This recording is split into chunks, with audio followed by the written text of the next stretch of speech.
Para impartir la conferencia del día de hoy, Abatimiento en los cuidadores primarios, ¿cómo cuidarlos?, nos hace el honor y el favor de impartir la conferencia la doctora Yasmín Segura Hernández. Ella tiene una maestría en ciencias con especialización en bioética por la máxima casa de estudios, la UNAM. También tiene una licenciatura en medicina por la UAM Xochimilco.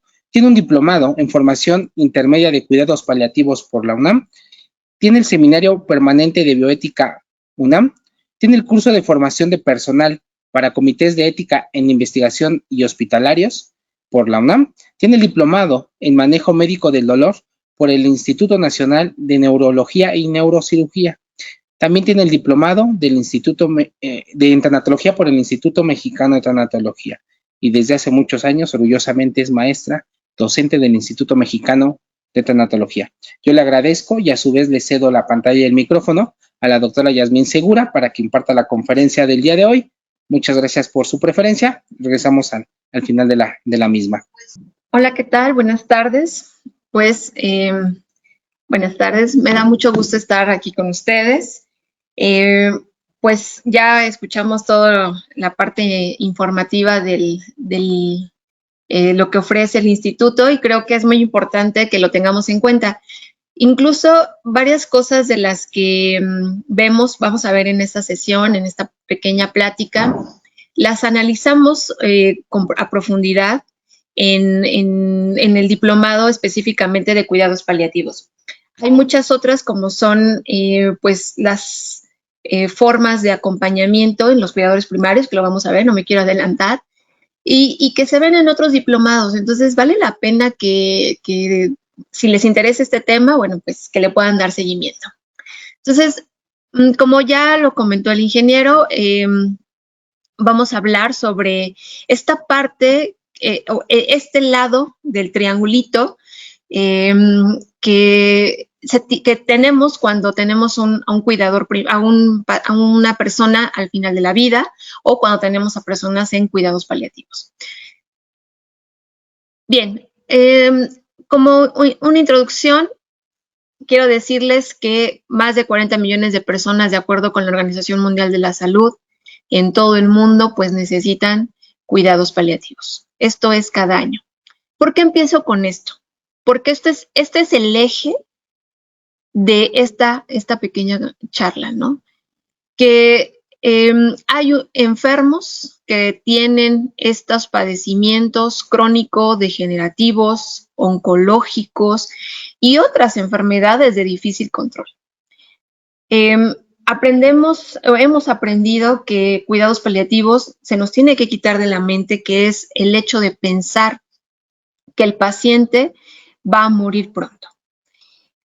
Puede ser que sí, muchas veces, pero no es nuestro principal objetivo en tener eso en mente, sino que aun cuando sea ese poco tiempo o ese tiempo, no le pongamos calificativo, que sea de calidad. Entonces, de ahí la necesidad de cuidados paliativos. Hay definiciones, hay varias definiciones que se han utilizado, sobre todo proveniente de la SECPAL, que es la Sociedad Española de Cuidados Paliativos, quien ha trabajado pues asiduamente en afinar los detalles, en cómo tenemos que ver o desde qué perspectivas, porque son varias, tenemos que ver a estos pacientes y más que eso, ¿no? A las familias. Y miren, dice, ¿qué son los cuidados paliativos? Bueno, pues son una forma de un sistema o ofrecen, es un servicio que ofrece una atención integral. Si ustedes por ahí de pronto encuentran en la literatura la palabra holística, es lo mismo que integral, ¿no? Una atención completa, ¿sí? Y del cual esta atención tiene la perspectiva de alcanzar varios ejes. Uno, sobre todo, paciente, calidad de vida del paciente, factores y síntomas físicos, sobre todo, de manera inicial, después, psicosociales, espirituales, por supuesto, y existenciales, ¿sí? Esto de manera conjunta. ¿Por qué? Porque los seres humanos somos todo eso. No nada más necesitamos que nos cuiden el dolor, necesitamos que nos cuiden el dolor emocional, el dolor mental, el dolor físico, ¿sí? Y vean, parte importante, de pronto como que pensamos cuidados paliativos y lo primero, de verdad créanme, lo primero que se nos viene a la mente es el paciente en fase terminal, ¿no? Cuando está en este estado avanzado. Sin embargo, la definición va más allá, vean, y dice que dan apoyo también a la familia durante la enfermedad y en el duelo posterior, ¿no? Y a la familia en el proceso también de duelo y como vamos a ver más adelante en el cuidador primario, qué otras cosas le suceden a él, ¿no? Entonces, vean, o sea, es muy ambicioso el trabajo de cuidados paliativos y lo digo de manera como positiva, ¿no? Sino que quiere alcanzar a cubrir a este paciente que tiene sus necesidades físicas, psicosociales, espirituales, existenciales, como lo mismos, y a la familia. Y no solamente el ver a la familia ahí sentada frente a mí, no, sino también sus necesidades físicas, psicosociales, espirituales y existenciales. Y esto a partir de la atención completa, ¿no? Ustedes saben que cuando el paciente ya se determina como paciente terminal y alcanza este estado avanzado y progresivo de enfermedad, requiere específicamente o de manera predominante la atención paliativa. ¿Por qué lo comento? Porque muchas veces eso es lo primero que tenemos que tener en cuenta al comunicarle a los familiares y al paciente que se acaban las opciones terapéuticas curativas, pero no significa que abandonamos al paciente. No, no, eso no se nos tiene que quitar de la mente. De pronto es que van a dar de alta a mi familiar porque ya no hay más nada que hacer. Ojo, siempre hay algo que hacer. Todo el tiempo hay algo que hacer. Esa perspectiva de ya no hay más y entonces se va a casa, se nos tiene que quitar también de la mente porque nos surge temor. A la familia le surge miedo. O sea, me están dando de alta a mi familiar. ¿Qué voy a hacer en casa con él? ¿Qué le voy a dar? ¿Qué le voy a decir? ¿Cómo lo alimento? ¿Sí? Vienen las dudas y ahí empieza el embargue de la familia o del familiar, si es uno o son muchos. Por tanto, el diagnóstico y la comunicación de dicho diagnóstico debe estar basado en evidencias clínicas sólidas. Porque si de pronto alguien dice, no, es que ya no hay más que hacer, bueno, que nos digan con estudios, con los criterios clínicos, ya no hay más nada que hacer y lo tiene que decir el médico tratante, ¿no? Eso es lo que se acostumbra, lo que hay que hacer, ¿no? Sin embargo, a partir de ahí viene el siguiente plan, que es medicina paliativa, ¿no? Cuidados paliativos.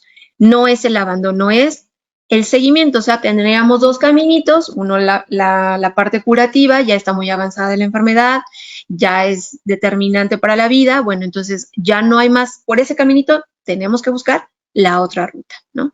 ¿Para qué? Pues para propiciar una mejor calidad de vida a este enfermo. Y esta tablita la puse únicamente con la intención, aquí no vamos a explicar nada, esto lo analizamos bien en una clase de cuidados paliativos, del diplomado de cuidados paliativos. Aquí lo único que quiero resaltar es que si ustedes ven que estamos proyectando o se quiere proyectar que los cuidados paliativos sean no para el final de la vida.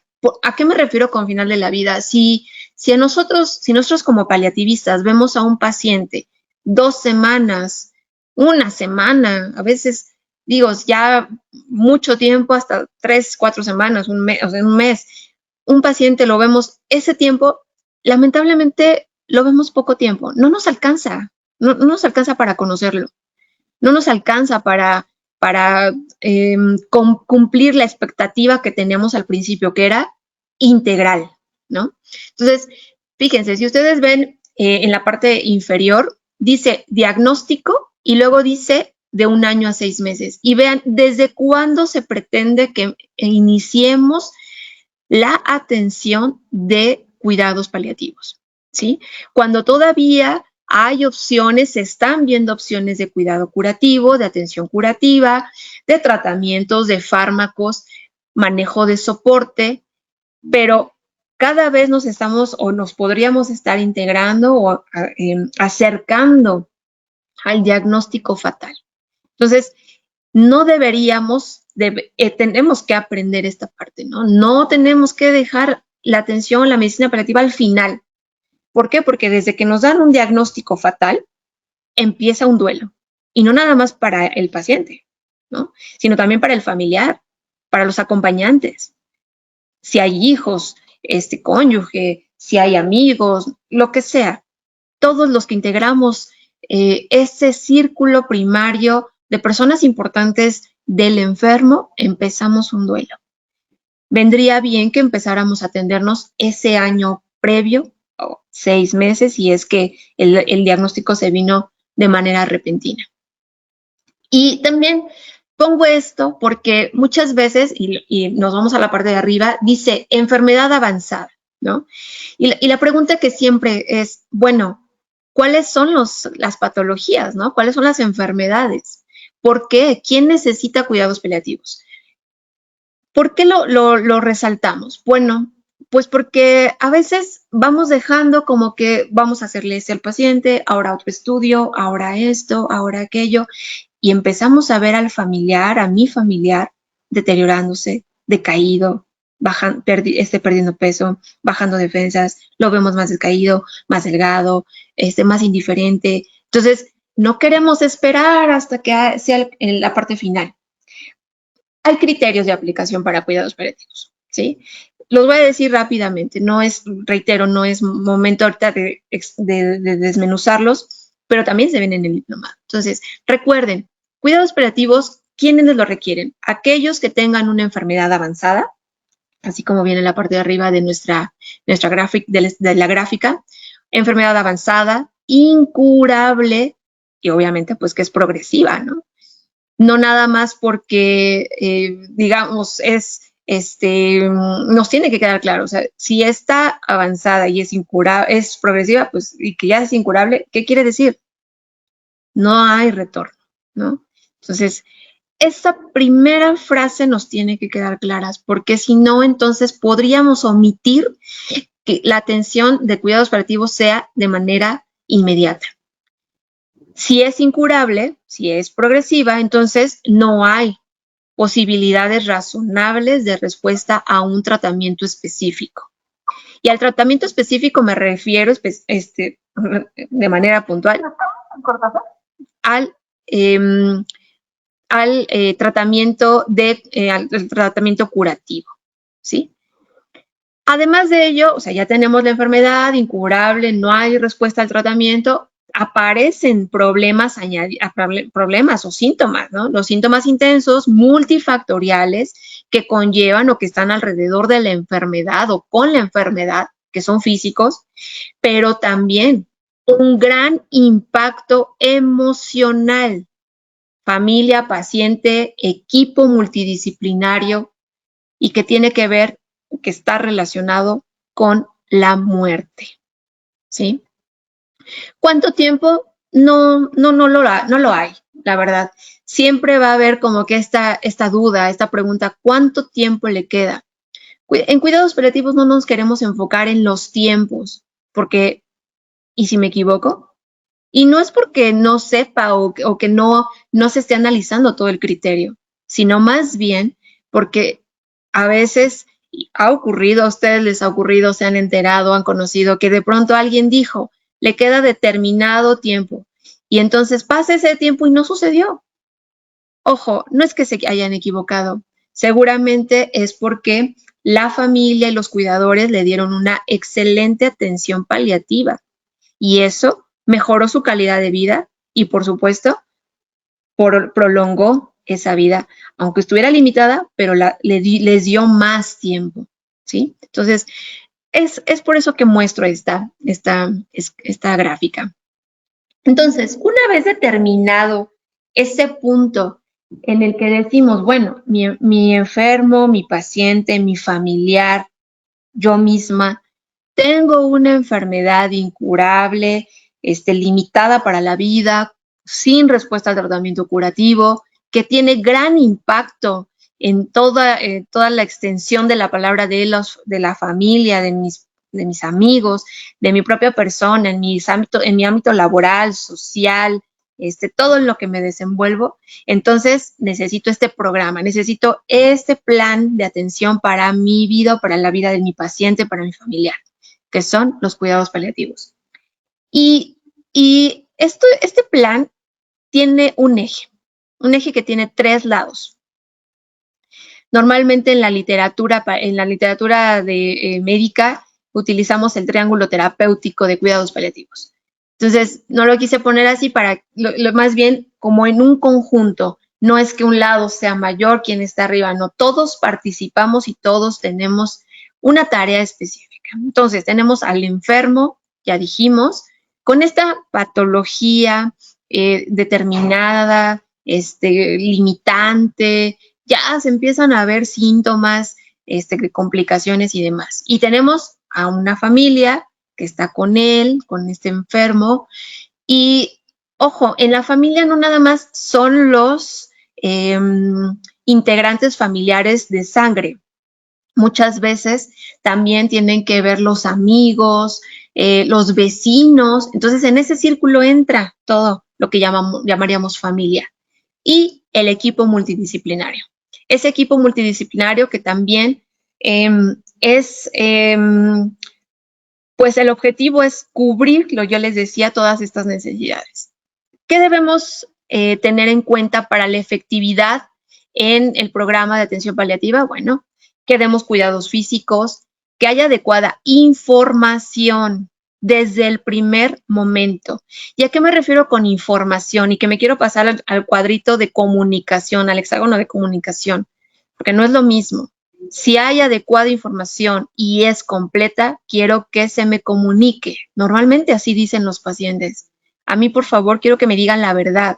¿Qué es lo que está sucediendo? Yo ya lo sospecho. Normalmente el paciente lo sospecha, lo sabe.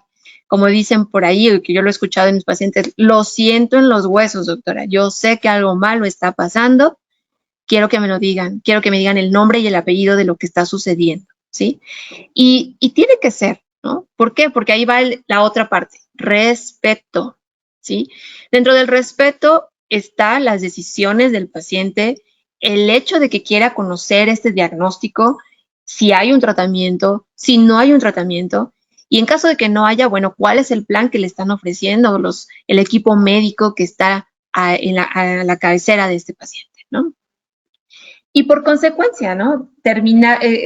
Darle o otorgarle la autonomía y más que eso, la autodeterminación. Porque a veces decimos, sí, yo soy autónomo, yo soy autónoma, yo me dirijo. Pero yo les quisiera decir que más allá de la autonomía tendríamos que tener autodeterminación. Que esta autodeterminación es como aquella fuerza que traduce toda la autonomía, ¿sí? Que lleva a cabo. No nada más es ser autónomo, sino tener esta energía, tener esta predisposición, estas ganas de hacerlo y cumplirlo, ¿no? Entonces, fíjense, todo esto tiene que ver con familia, equipo multidisciplinario y al centro, nuestro paciente enfermo. Y he ahí uno de los principales problemas, porque cuidados paliativos se centran, ¿no?, en el paciente de primera intención y ya, por consecuencia al familiar.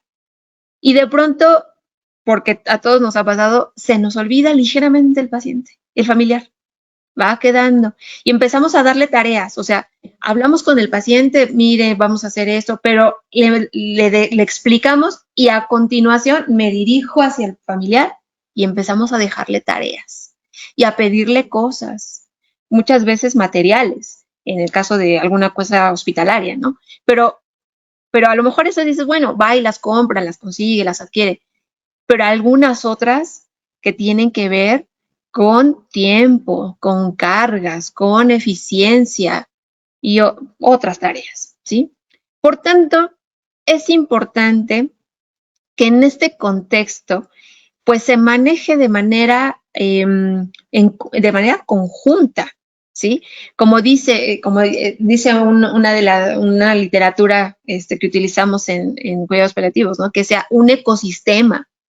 Hay un comportamiento de este ecosistema, o sea, es de los miembros y para ellos y hacia afuera, ¿no? No puede ser dependiente. Sí puede ser interdependiente, pero no suelto. No podemos solo ver al paciente. ¿Por qué? Porque el paciente en algún momento ya no puede ejercer esa autonomía, ya no puede tomar decisiones, ya no puede llevar a cabo su propio cuidado, que eso sucede mucho en pacientes que se encuentran solos, que están abandonados, que viven retirado, que no tienen familia cercana, que vienen de otros países. Me ha tocado ver pacientes que no tienen hijos, que no hicieron una familia, que su familia es sus sobrinos, sus primos. Entonces, ese tipo de pacientes pues requieren una observación, una atención distinta, ¿sí? Entonces, bien, pensando de esta forma, viendo ya las cosas de esta forma, vayamos al contexto de nuestra plática, ¿no? Entonces, ya estamos trabajando en el cuidado paliativo, integrando todo lo que vamos a hacer, todo lo que vamos a otorgar, todo lo que vamos a dar. Y en esta relación efectiva, equipo, familia cuidadores, ya lo dije, porque no nada más es la parte de los integrantes primarios y enfermo, pues se va construyendo poco a poco, poco a poco. Y he aquí en donde al principio de la enfermedad, pues uno ve 20 integrantes afuera, 30 integrantes, ¿no? Me ha tocado que va uno a dar la parte médica o dar informes, lo que nosotros llamamos dar informes, y de pronto un día veo a uno, otro día veo a otro, y de pronto se fugan y veo a dos al mismo tiempo, y así sucesivamente, ¿no? O sea, al principio hay todo este constructo familiar, pero van pasando los días, van pasando las semanas, incluso cuando se van a casa, y ese constructo, todo ese número se va disminuyendo. Vamos a ver por qué, ¿no? Entonces, en esta relación que se va construyendo, debemos dedicarles tiempo para escuchar activamente. Ya estamos hablando de la familia. Escucharles activamente sus necesidades, sus dudas, sus preguntas, sus propuestas, porque a veces uno dice, bueno, de esta forma, y hay que cuidar de esta forma, hay que hacerlo así, y hay veces que traen su propio conocimiento y lo integran con lo que estamos haciendo, con lo que estamos diciendo, y entonces hay una forma modificada de hacerlo que también es efectiva, ¿sí? Entonces, con esta intención o con en mente, con esta situación como objetivo, tenemos que ampliar la información para conocer las necesidades y preferencias del paciente, claro, y del cuidador. ¿Por qué? Porque esto, pues a corto, mediano y esperemos largo plazo, en el contexto de cuidados paliativos, da soporte para los que están en la situación y pues bueno, que se vayan resolviendo los problemas. ¿Cuáles? Vamos a ir viendo. Entonces, de pronto la pregunta, ¿quién va a ser, no? ¿Quién? Y al principio así como de, les decía yo, veo 20, ¿con quién me voy a dirigir? Por eso a veces le decimos, solamente vamos a hablar con el principal o con la que esté de responsable o el que esté de responsable, ¿no? ¿Por qué? Porque una, pues ocurre el teléfono descompuesto y segunda, porque queremos tener una cara con quien tener esta comunicación estrecha, a quién estarle dando seguimiento. Si dije ayer algo, bueno, ya le doy seguimiento hoy y le daré seguimiento mañana, pero si ayer vi a una persona, hoy vi a otra, eso también hace que no aterricemos las necesidades y las propuestas, ¿no? Entonces, cuando hay esta enfermedad crónica, degenerativa, oncológica, la familia pues a veces se aglutina, ¿no? Pueden pasar dos cosas. O se aglutina, están ahí todos, o se desintegra. En la primer crisis, suele suceder. Entonces, ahí cuando se desintegran, cuando no pueden, cuando no, algo está sucediendo, cuando traen problemas familiares de mucho tiempo, se complica al principio la información, se complica la toma de decisiones, a veces no hay acuerdos, ¿sí? Entonces, aquí nosotros o el equipo paliativo empieza a identificar los riesgos, las necesidades que veníamos comentando. Entonces, dentro de la parte de identificar al cuidador primario, yo preguntaría, ¿cuáles son las necesidades que tiene el enfermo? ¿Qué clase de cuidados necesita? Eso deberíamos de preguntarlo a los familiares y quizá los familiares o las familias deberían de preguntárselo para poder identificar a ese cuidador primario. ¿Quién va a proporcionar el cuidado? ¿Cuándo? ¿Cómo? ¿De qué manera? Y pues más allá, ¿no? ¿Quién puede ser ese cuidador primario? Entonces, a veces el grupo, la familia se reestructura como para asumir las tareas que anteriormente realizaba el enfermo, ¿no? Al principio, ¿no? Sobre todo, por ejemplo, cuando el enfermo es cabeza de familia, cuando el enfermo era el que aportaba de manera económica, o el enfermo es mamá, porque también eso desintegra mucho, se van perdiendo, o se siente un shock y empiezan a perderse como que esta empatía, este enlace con mamá, porque ahora mamá es la persona enferma. Cuando es un hijo, cómo se volca ese amor al hijo, a los hijos, para protegerlos, para darles ese cuidado. Estas situaciones en muchas ocasiones pues provoca efectos negativos de quien lo atiende, sobre todo deterioro económico, lo primerito. Cuando dicen por ahí es que cuando tienen una enfermedad crónica o con una enfermedad oncológica, lo primero que se acaba es la economía. Y tienen razón, porque generalmente uno de los integrantes tiene que dejar de trabajar, pierde su trabajo o lo reduce y por consecuencia, reducción de trabajo, reducción de ingresos, ¿sí? Entonces es el primer tabique en la espalda de este cuidador primario, ¿no? Y empiezan a aparecer otras cosas, malestar emocional, quizá cambios en la salud, sobre todo cuando el paciente de manera abrupta o de manera rápida se agrava y que ocasiona el encamamiento, la postración y que necesite más ayudas, ¿no? Incluso ayudas para movilizarse, para comer y que tenga que ser suplementado con algún aparato, algún objeto o alguna circunstancia. Y entonces, fíjense, yo hace rato les preguntaba, ¿no? ¿Quién va a ser el cuidador primario? ¿Quién es? Y bueno, en cuidados paliativos tenemos esta parte que yo les decía que es multidisciplinaria, que interviene generalmente trabajo social, psicología y el área médica, y que nos sentamos, analizamos, vemos el panorama, y el panorama es la familia, quiénes son los integrantes.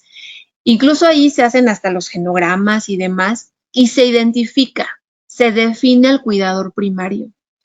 Generalmente el cuidador primario es un facilitador de la relación, ¿sí? O sea, facilita informes, trae las cosas, se necesita esto, o sea, hace que lo que le diga el médico tratante al familiar y este familiar facilitador reparte la información, ¿no? Entonces, es un facilitador. Generalmente, otra cosa que se ha identificado y que está en la bibliografía es que son personas generosas, ¿sí? Ya que ofrecen casi de manera inmediata o desde el principio el cuidado, casi normalmente a cambio de nada.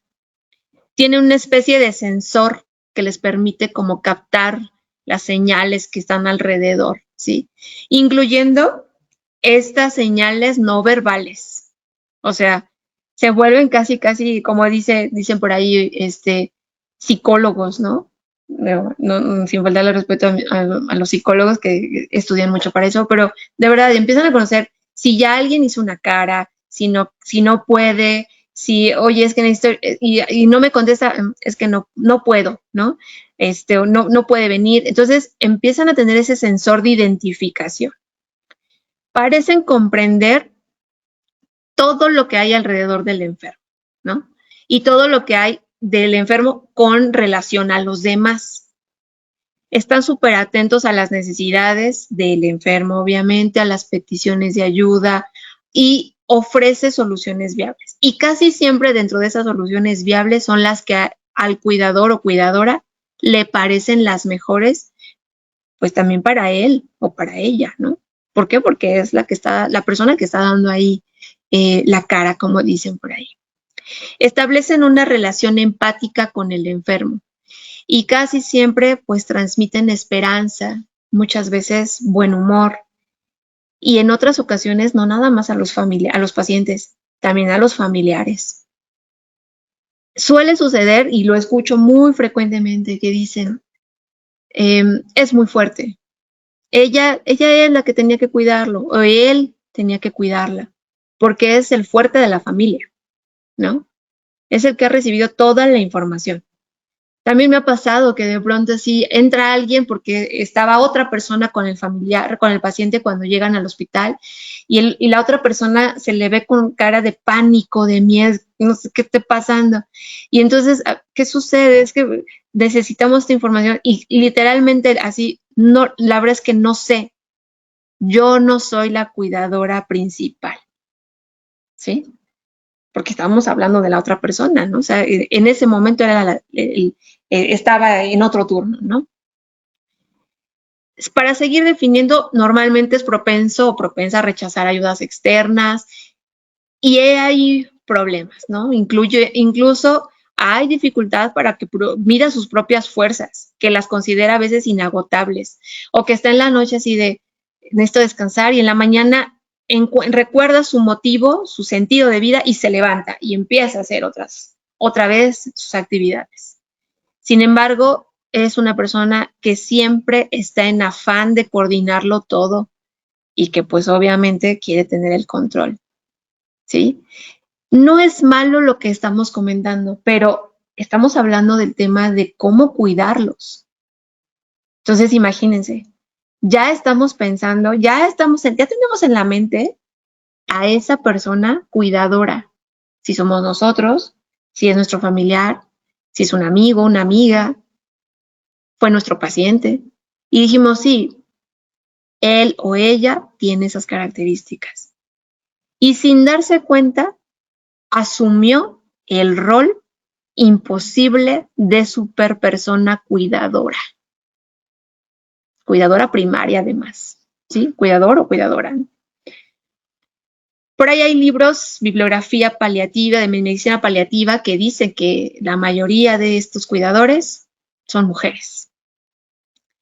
Y también agregan que van más allá de los 45 años, ¿no? Entonces, eso no lo comento, habrá que analizarlo bien. Viene en algunas bibliografías, pero bueno, puede suceder que haya también varones, ¿no? Los hay. He tenido familiares, pacientes que son, los cuidadores principales son varones. Por tanto, entonces, si ya les conté cómo es esta persona, imagínense, ya lo empezamos, ya lo visualizamos, ya lo vimos, o decimos, no, me está describiendo, está hablando de mí, soy yo la cuidadora o cuidador principal. Y entonces, con todo esto que quiere hacer esta superpersona a la perfección, empieza el desgaste, porque no somos perfectos. Empieza el cansancio. ¿Qué necesidades tienen los cuidadores primarios? Y de entrada, porque estamos hablando así como va del 1 en adelante, es en cuestión del tiempo, ¿no? Del tiempo de momento 1 en que dan información de que mi familiar tiene una enfermedad crónica degenerativa incurable, limitante para la vida, bueno, lo primero que necesito es la información sobre esa enfermedad que está afectando a mi familiar. Quiero saberlo todo. ¿Cómo se llama? ¿De dónde vino? ¿Alguien lo tenía en los genes? ¿Cómo sucedió? ¿Le va a dar a alguien más de mi familia? Y más allá, ¿cuánto tiempo le queda a mi familiar? Quiero que me lo diga, ¿sí? Esas son las primeras necesidades. La evolución. ¿Qué va a suceder? Ok, le van a hacer este procedimiento. ¿Qué va a pasar con el procedimiento? ¿Qué esperamos con eso? ¿Qué nos va a dar? ¿Qué voy a hacer si ocurre esto? Muchas veces pasa la pregunta, doctora, pero a ver, mi familiar tiene esta sonda. ¿Me lo voy a llevar con esta sonda? ¿Con este tubito colgándole? ¿Con esta bolsita? ¿Sí? Y entonces empiezan, no nada más las necesidades, empiezan a crecer los temores y se van haciendo necesidades, temores y así, grande, ¿no? Y cuando va pasando el tiempo, cuando ya el vocabulario del médico, del equipo multidisciplinario, del equipo de salud empieza a ser grave, muy grave, entonces también sobre cómo va a ser la muerte del familiar querido. Esa es una de las necesidades más imperiosas del familiar, del cuidador primario, y no porque quiera que suceda, por supuesto que no, sino porque a lo mejor no quiere que suceda. Claro, por supuesto, porque amamos a nuestros familiares, a nuestros seres queridos. Y segunda, quizá porque no quiero que suceda conmigo, o porque no quiero que suceda en el hospital, porque ella me lo dijo o él me lo dijo. ¿Sí? Entonces, esta información sobre todo este proceso es la necesidad primaria. Y ya, cuando nos dan malas noticias, ¿cómo nos sentimos? A veces llegamos exhaustos, sin que hayamos hecho nada en todo el día más que escuchar esa mala noticia. De entrada es una fatiga impresionante, ¿no? A partir de ahí, que el equipo de salud, el equipo multidisciplinario, pues da estas malas noticias, esta información que genera shock, que genera pues impotencia, tristeza, empieza el duelo, pues necesitamos mejorar la comunicación y las habilidades de afrontamiento, ¿sí? Esas son las primeras necesidades. ¿Cómo ayudamos a este familiar, a estas familias, a estas personas, familiar de mi paciente, familiar directo, amigos, para que empecemos a comprender lo que está sucediendo? Porque créanme, decimos la información y al día siguiente vemos las actitudes y decimos, me parece que no lo comprendió. Es probable, es probable. Si hemos estudiado el diplomado de de tanatología, hemos aprendido que cuáles son las reacciones o cuáles son las fases de reacción frente a un duelo, ¿no? Entonces, lo primero es un shock. No sabemos cuánto tiempo, no sabemos. Si la enfermedad vino de manera repentina, fue abrupta, y nos llevó así como bólido, todo se revuelve, shock, ira, negación, o sea, todo está ahí, no hay tiempo. Que necesitamos ofrecer a los cuidadores primarios cosas para que empiece el afrontamiento. Ojo, no dije aceptación, dije afrontamiento. Y el afrontamiento inicial, hay una enfermedad limitante y que pone en riesgo la vida de mi familiar, de mi ser querido. Ese es el primer afrontamiento. Acompañarlos, acompañamiento. Después de esto, bueno, pues empieza entre shock, ver que bueno, ok, ya me estás diciendo que tiene esta enfermedad con nombre tal, apellido tal y que es limitante para la vida. O sea, me estás diciendo que mi ser querido, mi ser amado, va a morir con esta enfermedad y por esta enfermedad? Sí. Ok. Si va a ser así y es así, necesitamos darle atención paliativa, manejo de cuidados físicos, psicológicos. ¿Cómo hago eso? Bueno, pues empieza la enseñanza, empieza la formación. Necesitamos enseñarle al cuidador primario, a los cuidadores, cómo se usa la sonda nasogástrica, cómo limpiamos la herida, cómo cambiamos el apósito, cómo le voy a dar de comer, si hubo una pérdida de una extremidad, cómo lo voy a cambiar, cómo lo voy a modificar, cómo esa formación del manejo de los cuidados físicos.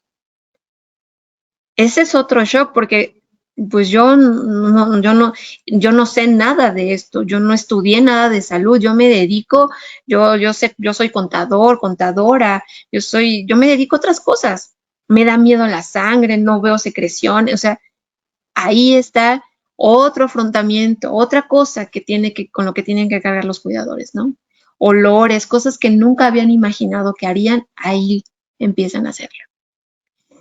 Y es muy importante porque cuando el paciente se va a casa, cuando es posible hacer una atención paliativa domiciliaria, bueno, pues lo primero es que necesitamos enseñarle al cuidador, a los cuidadores, para que sepan de primera intención qué vamos a hacer, cómo se hace el baño, cómo se hace el cuidado general, pero al mismo tiempo prevenir alguna complicación. Es decir, supongamos que el paciente se va a casa, le enseñamos cómo usar la sonda y de pronto nos dicen, doctora, traigo a mi familiar porque le salió una agüita que no le había visto por la sonda. Si yo no le enseño al familiar que esa agüita que sale por la sonda puede ser normal, ¿qué creen que va a suceder? ¿Más estrés? ¿Más carga? Vámonos, quién sabe qué esté sucediendo, a lo mejor se salió la sonda de su lugar, lo llevo al hospital, correr y llamo a medio mundo. Eso es estrés, ¿sí? Entonces necesitamos enseñar los síntomas físicos cotidianos, va a haber esto, va a haber dolor. ¿Qué vamos a dar para el dolor? El dolor, pastilla A, parche B, pastilla C. Para las náuseas, bueno, la pastilla A para que evacúe bien, bueno, la pastilla B y así sucesivamente. Y ojo, si hay complicaciones, ¿qué complicaciones? Hoy tuvo dolor que no se le controló con las dosis normales de analgésicos. Les damos el segundo plan, ¿no? Pastilla de emergencia para dolor, esta. Pastilla para esto, esta, ¿sí? Entonces, ¿por qué? Porque eso le reduce el estrés. No, a ver, tranquilo. A mí me dijo la doctora, es que tiene dolor, ¿qué tal si hay que hacer? ¿Qué vamos a...? No, a ver, a mí me le dijo la doctora de cuidados paliativos que cuando hay dolor que no se controló con las dosis de rutina, las dosis que tienen horario, le puedo dar esta que es la pastilla de emergencia de dolor. Ok, ¿sí? ¿Qué se transmite? Bueno, pues ese cuidador que ya tiene conocimiento transmite confianza, tranquilidad y conocimiento al otro cuidador. ¿Sí? Para eso es la información, para eso es el conocimiento. Si yo no doy ese conocimiento, si yo no informo, el cuidador primario, los que siguen, van a choquearse, no van a saber qué hacer y entonces se va a hacer una complicación que a lo mejor pudo haberse resuelto en casa sin problema o con una llamada por teléfono de no lo puedo controlar, ¿qué puedo hacer? Se hace así, no se puede, vengas al hospital con calma, ¿sí? Los cuidadores se enfrentan a este mundo que no sabían, desconocido, nuevas cosas, nuevas exigencias. Y esa es una carga añadida a lo que ya está sucediendo, más el miedo, el dolor de la pérdida que va a ocurrir de su ser querido, ¿sí? Las necesidades son muchas. Seguimos, fíjense, todavía hay una listota. Formación en el cuidado del final de la vida. Eso es sumamente importante porque cuando los familiares y el paciente de manera conjunta han decidido que el final sea en domicilio, cuando es posible, porque hay pacientes que no se pueden trasladar de hospital y va a ocurrir el desenlace en el hospital, tenemos que enseñarles qué va a ocurrir al final de la vida, en la fase agónica, ¿sí? ¿Por qué? Pues porque da miedo. Cuando no lo hemos visto, da miedo, claro. ¿Por qué? Porque va a morir en mis brazos, en su cama, en su recámara. Y su recámara está en nuestra casa, ¿sí? Donde yo vivo, donde yo estoy. ¿Qué va a suceder? ¿Qué voy a ver que esté pasando? ¿Qué tengo que hacer? ¿Sí? Y es tan importante este pequeño punto, este punto 5, porque a veces cuando no les decimos, cuando no les contamos todo lo que va a ocurrir al final y que estamos pegados como paliativistas que somos con esa familia, con ese paciente, lo peor que puede suceder es que en un momento de estrés excesivo y de temor, quizás hasta pánico, los familiares tomen a su ser querido. Una vez así me lo dijo un paciente. Yo iba a hacer esto, tomar a mi familiar, envolverlo en una cobija y me lo iba a llevar al hospital.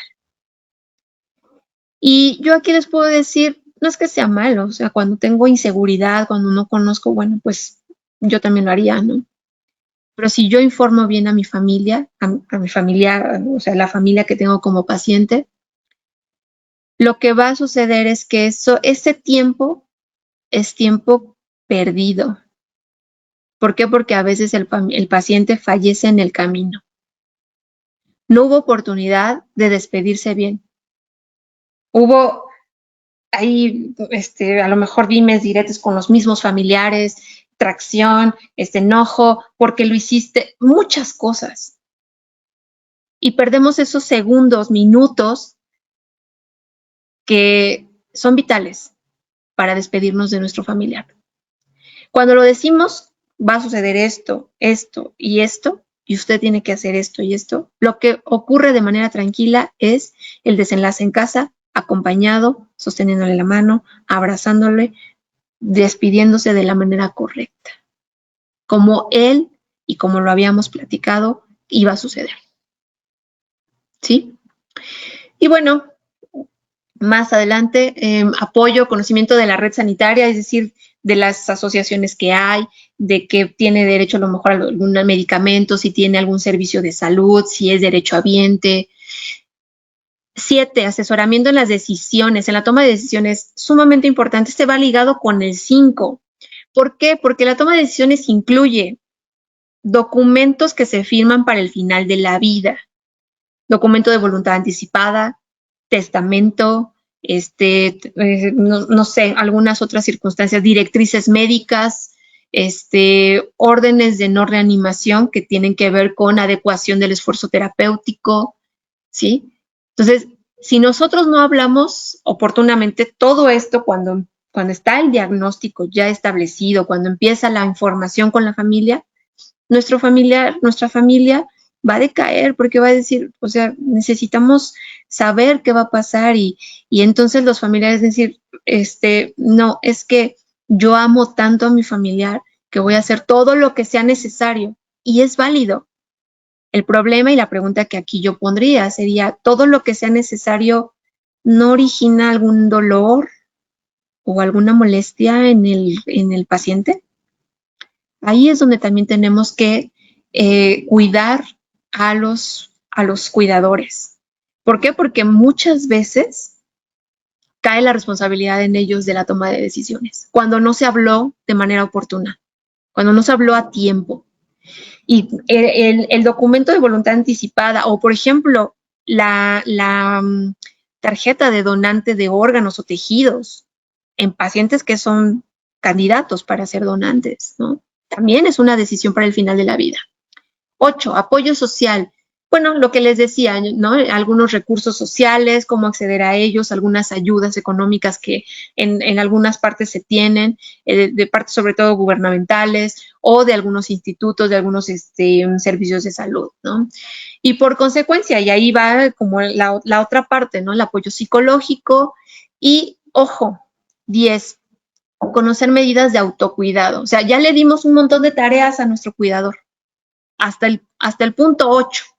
Tareas, y fórmate, ve, aprende cómo hacer, a dónde, qué vas a hacer, cómo le vas a hacer, a dónde ir, cómo llamar. Y hasta el número 9, bueno, vamos a darte también apoyo psicológico. Esa es una necesidad que a lo mejor no me la estás diciendo, no me la estás, o no me la transmites, pero yo sé que lo necesitas. Yo sé que que ahorita a lo mejor dices, no, estoy bien, pero lo vas a necesitar. Y yo te quiero cuidar, yo paliativista te quiero cuidar desde ahorita, ¿sí? Quiero otorgarte medidas de autocuidado, quiero enseñarte otras cosas para que no colapses. El éxito del cuidado va a depender de cómo el cuidador se cuide a sí mismo. Se oye como egoísta, pero yo a mis familiares les digo, a los familiares de mis pacientes les digo, lo más importante del cuidado es usted mismo. A lo mejor el familiar quiere escuchar que yo le diga, lo más importante es su familiar. Es muy importante, es vital, por supuesto que sí. Pero nuestro cuidado es lo más importante. Como dicen, si yo estoy bien, si yo me atiendo, pues puedo atender a alguien más, ¿no?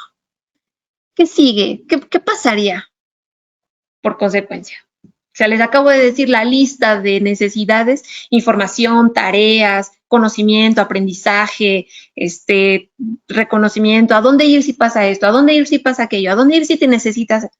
¿Qué va a suceder? Se va a quemar nuestro cuidador primario, ¿no? Hay muchas formas de llamarlo. Síndrome del quemado, síndrome de burnout, agotamiento del cuidador. En cuidados paliativos también le llamamos fatiga por compasión, ¿sí? Ojo, la compasión no es, tiene un sentido positivo, no es para ofender, ¿no? Los cuidadores siempre van a afrontar una gran carga, así como se sienten, ya no pueden ni respirar, no les entra el aire, sienten angustia, hay agotamiento, en la parte física hay cansancio. ¿Por qué?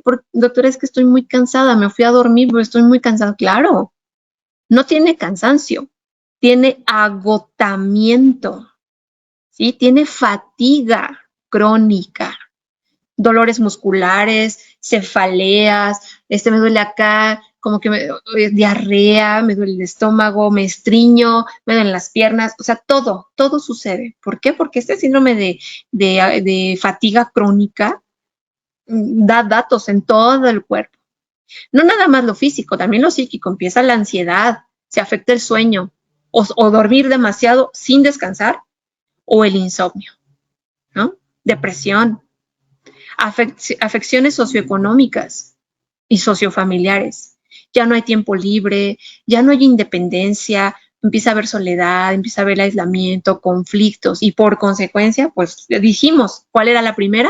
La económica, ¿sí? Repercusiones laborales, ya no hay dinero, no hay entrada, no hay gusto por ir a trabajar porque tengo miedo de que si algo pasa, ¿qué tal si no lo cuida bien la otra persona? ¿Qué tal si, y empiezan las dudas, ¿no? Entonces, bueno, evitar este síndrome de agotamiento. Ya lo dijimos, cambios frecuentes de humor, falta de concentración, se olvidan las cosas, no se concilia el sueño, hablé de la fatiga crónica, sensación de soledad y de desamparo, y estas dos cosas dan desesperación, ¿sí? Empieza incluso, puede ser maltrato al familiar, al paciente, maltrato, malas palabras, o si no hay maltrato de golpes y malas palabras, indiferencia. Y también eso duele, ¿no? Y empieza aquí algo que normalmente vemos en cuidados paliativos, que es el paciente oculto, que nosotros llamamos.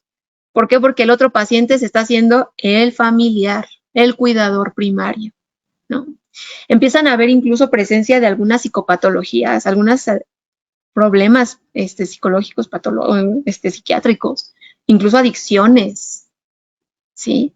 Entonces, cuidado con esto. Yo aquí siempre les recomiendo una película en esto de cuidadores primarios. La película Hable con ella, tiene referencias sobre esto. Y entonces, ¿qué viene? Pues la claudicación familiar. ¿Qué es la claudicación familiar? En muchos documentos también viene. Aparece cuando la familia, el cuidador primario, pues se consideran incapaces para dar esta respuesta adecuada a las demandas y necesidades del paciente, ¿sí? Ya dijimos cuáles son las causas, ¿no? Que no haya un adecuado control, que aparezcan síntomas, enfermedades, padecimientos nuevos que no teníamos contemplados. ¿Por qué sucede esto? Falta de información, ¿sí? Sentimientos de pérdida, miedos, temores. ¿Qué fue lo que pasó? No dimos acompañamiento desde el principio de la patología, de la enfermedad del enfermo, del paciente, ¿sí? Depresión, ansiedad, soledad, todo lo que acabamos de decir, no hicimos un acompañamiento. Tenemos que acompañar, apapachar. Paliativos viene del latín pallium, que significa proteger, cuidar. Si el familiar llegó, los familiares llegaron a la claudicación familiar es porque no hubo bien una adecuada paliación, con IA, paliación al familiar desde el principio, ¿sí? Eso también genera. Y bueno, pues dentro de las recomendaciones que ya les daría para ir cerrando esta plática, cuidados para el autocuidador, ya lo dijimos, lo primero el autocuidado. Tenemos que aprender a tomar conciencia de que hay un problema. Si dijimos que eran personas que tenían autocontrol, que todo lo saben, que son superpoderosas, tenemos que saber pedir ayuda, no lo podemos todo. Familiares que están cuidando pacientes, cuidadores primarios, no lo pueden todo. Y no está mal. Pidan ayuda. Se los dijo hace rato el ingeniero. Pidan ayuda, para eso estamos. ¿Sí? ¿Por qué? Porque si no empieza a venirse esta enorme piedra y un día los va a catapultar, los va a, aplastar. ¿Sí? Entonces, hay que buscar cómo distribuir el trabajo, hay que buscar relevos, hay que buscar que atendamos nuestra propia salud, no se aíslen, allí estamos. Están los familiares cercanos, los amigos, si hay pareja, los hijos, las otras personas que están con nosotros también. No tengamos miedo de decir, necesito ayuda, escúchame por favor porque estoy a un paso de la desesperación, ¿sí? Mantener el sentido del humor, hay muchas formas, hay muchas cosas, ya ahora hay videos en los que uno abre y luego ya te estás riendo de algo, ¿sí? No culpabilicemos. Aquí, ya tenemos una gran carga, ya tienen ustedes una gran carga y además la culpa, no. También tenemos cómo apoyarlos en ir soltando estas culpas, ¿sí? Buscar un espacio para que expresen sus emociones. No se pueden ignorar, no se pueden dejar de lado, no se pueden rechazar. Están ahí, son y actúan. Y tan actúan que permiten y que nos van hundiendo. Nos van haciendo pisar más fondo, más fondo. O sea, no crean que si no las atendemos van a estar ahí permanentemente felices. No, tiene su precio el no decir las cosas a tiempo. Hay equipos, grupos de autoayuda también, acercarse a las instituciones. El Instituto Mexicano de Tanatología les abre los brazos, las puertas para que ustedes se acerquen con nosotros. El apoyo del equipo multidisciplinario en cuidados paliativos y acompañamiento, los que nos dedicamos a cuidados paliativos, psicólogos, psicoterapeutas, psicopedagogos, busquen información. No se queden en silencio. Si el cuidador mantiene un equilibrio entre su mente y los sentimientos, pues se va a poder llevar a cabo la tarea difícil de sobrevivir a la pérdida de nuestro ser querido. Y esto va a terminar con satisfacción de sus actos, aunque haya dolor. Muchas veces he escuchado, doctora, di todo lo que tenía, agoté recursos, fue muy bueno toda la atención, me quedo satisfecha con lo que le ofrecí, a mi ser querido y lo despedimos en la muerte. ¿Sí? Y pues con esta diapositiva termino mi presentación. Les agradezco mucho el tiempo. No duden en acercarse, no duden en buscar ayuda. Para eso estamos. Y ojo, no nada más cuidados paliativos. Aquí hablamos del abatimiento del cuidador primario. Pero a lo mejor no te consideras el cuidador primario o no lo eres, pero tienes estas circunstancias. No dejes que los sentimientos de pérdida crezcan. Atiéndete. Muchas gracias a ustedes. Que tengan excelente tarde. Hasta luego.